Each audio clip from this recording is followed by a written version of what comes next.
bah aujourd'hui, je pense que vous le savez, mais c'est vraiment avec un grand plaisir qu'on est en votre compagnie, Elise Fischer, pour votre saga, moi je vais dire comme ça tout de suite, en 2 livres, mais qui aura encore une suite, hein, si je ne me trompe pas. Donc pour la saga Les Femmes des Terres Salées pour le premier volume et Les Promesses du Sel pour le deuxième volume aux éditions Calman Levy. Saga, c'est ce que je disais.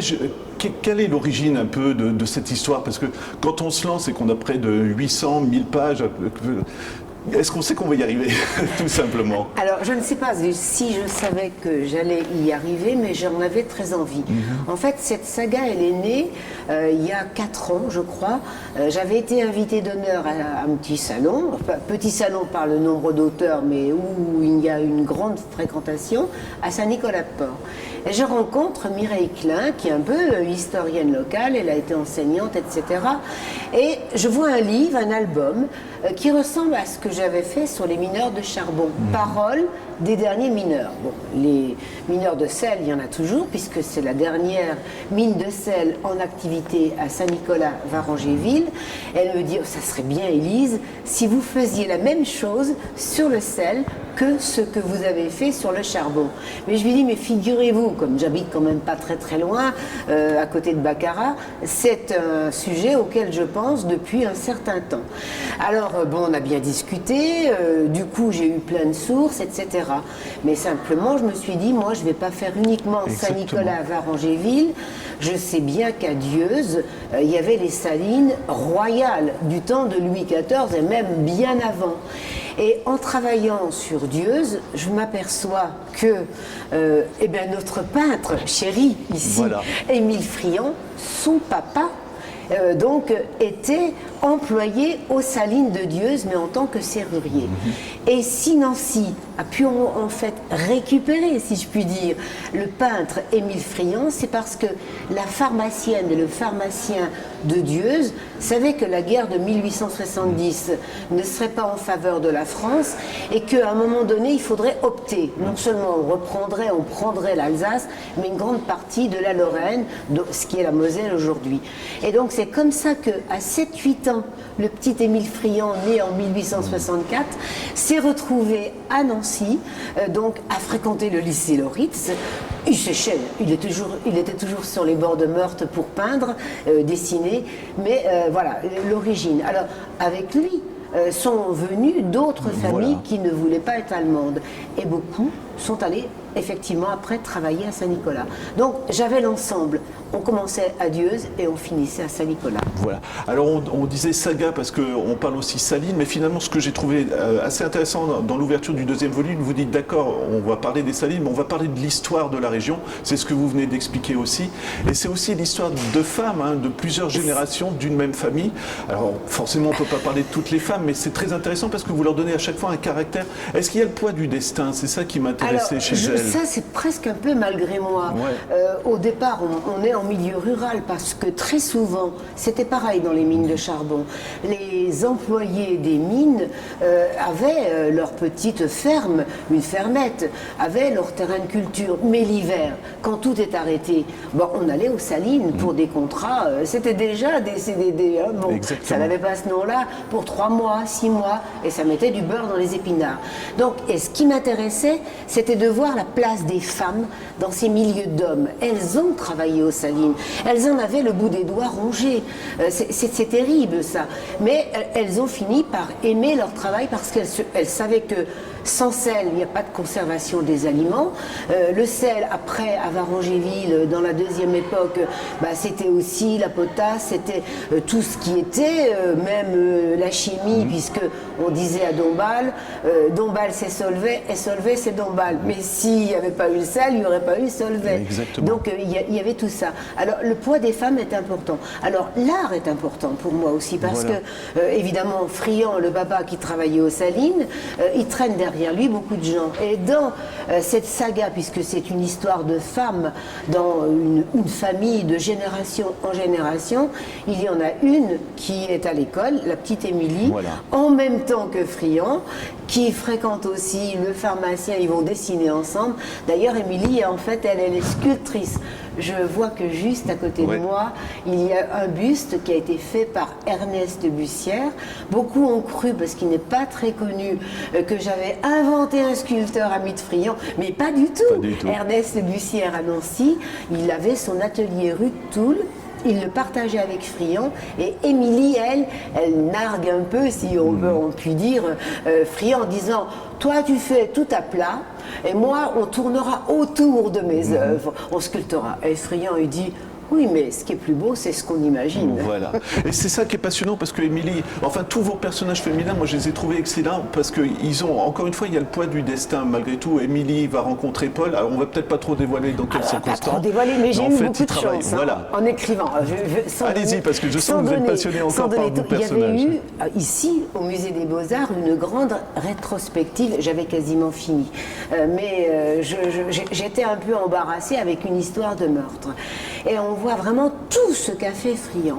Et il y a une période de Friant qui est peu connue, c'est l'époque incohérente, où en fait les auteurs et les créateurs se sont amusés. Et là, Friant a fait des peintures où on ne respectait pas du tout les proportions, puisqu'il y a une affiche de théâtre, il y a un banquet, il y a des hommes qui ont des têtes plus petites que la citrouille qui est sur la table.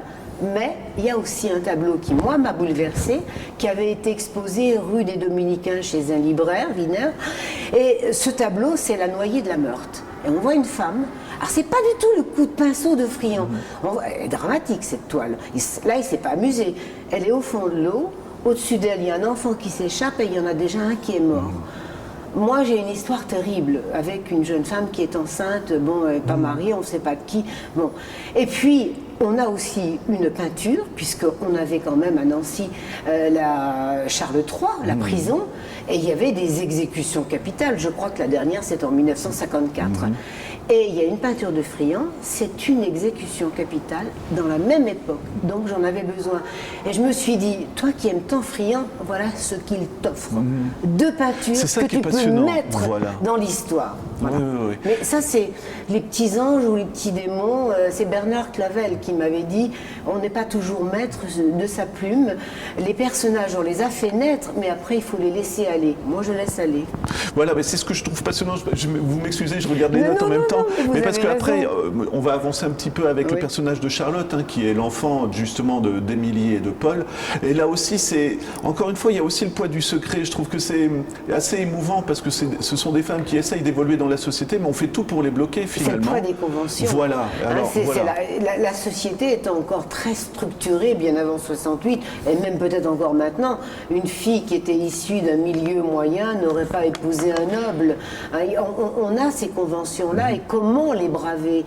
Et Charlotte, ses parents se sont élevés, elle a grandi avec Maurice qui deviendra médecin, et même médecin, finalement, Émilie, elle prend pas, je trouve, le bon tournant. Oui, elle est tellement dans le mariage avec son mari que tout en aimant sa fille, elle ne se rappelle pas d'où elle vient. Voilà. Elle est une parvenue. Et elle va même écraser sa fille plus tard, Charlotte. Presque, elle va l'écraser, lui interdire d'épouser, etc. etc. Voilà. Et on va cacher sur tout ce qui s'est passé dans la famille. Donc il y a le poids des secrets. Ça, j'adore. Je dis souvent aux personnes qui viennent pour des dédicaces, alors les secrets chez vous, je dis, vous avez une commode, il y a 3 tiroirs.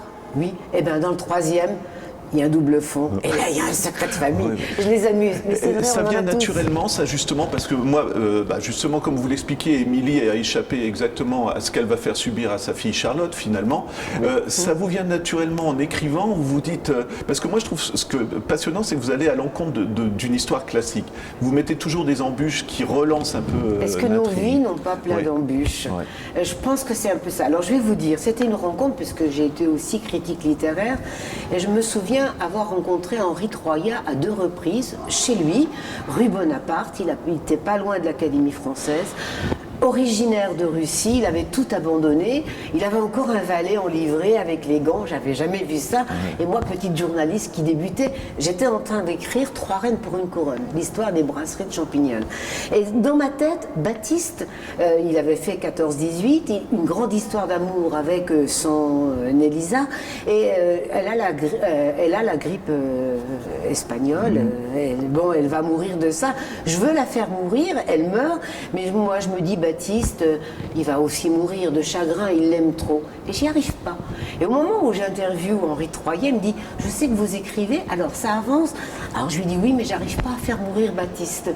Mais vous n'avez pas le droit de le faire mourir. Il est né de votre plume, mais maintenant il a sa vie propre.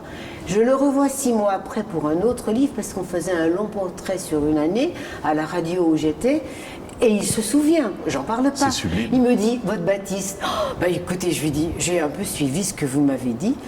Il n'est pas mort en 1919, il est mort en 1944 en allant chercher le docteur pour la petite fille qui accouchait et il y avait les bombardements américains et là il est mort.